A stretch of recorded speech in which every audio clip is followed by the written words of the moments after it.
Get ready for the dictation. Dictation will start in 5 seconds. Start. And it met once only just to recommend for extending the period by another 1 year.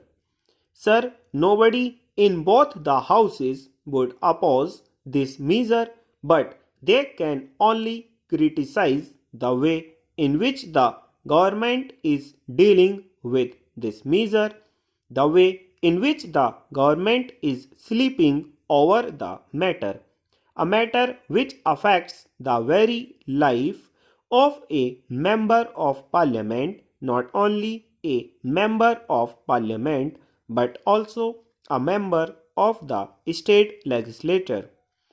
As the Honorable the Law Minister has pointed out, Article 102 of our Constitution does not define what is an office of profit except to say that a ministership or a deputy ministership or even a parliamentary secretaryship can, and while a later amendment, even a whip of the Congress party, would not amount to an office of profit.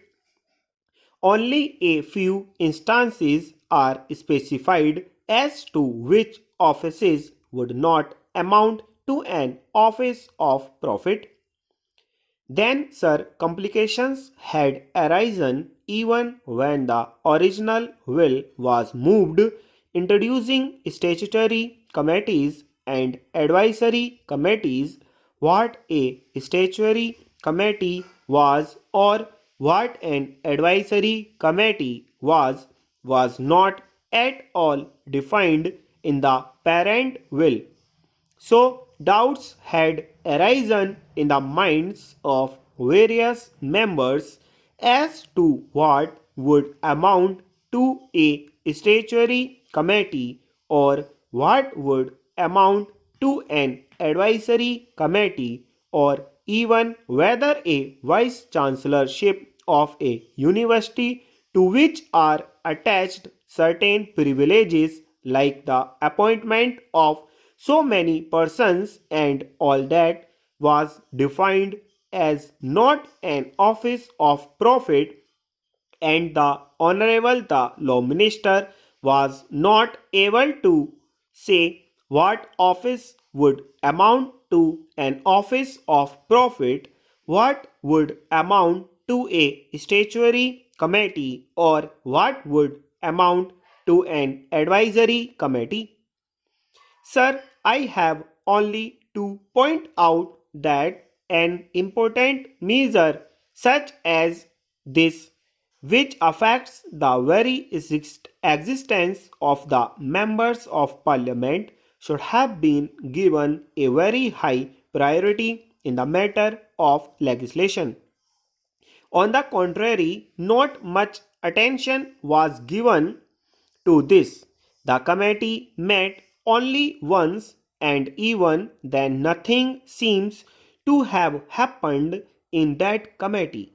Sir, before the matter goes to a court of law for the judges and for the lawyers to interpret what would amount to an office of profit, it is better that the Honorable the Law Minister brings forward in the coming budget session a comprehensive will which will specify in its schedules what are offices of profit. The schedules may be of a positive character or of a negative character.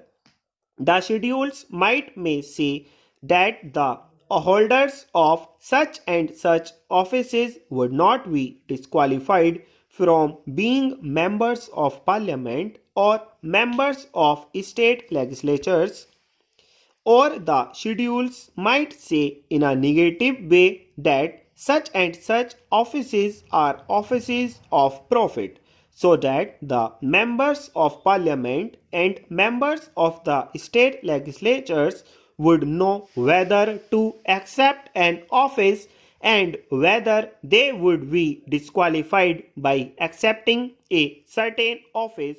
Stop.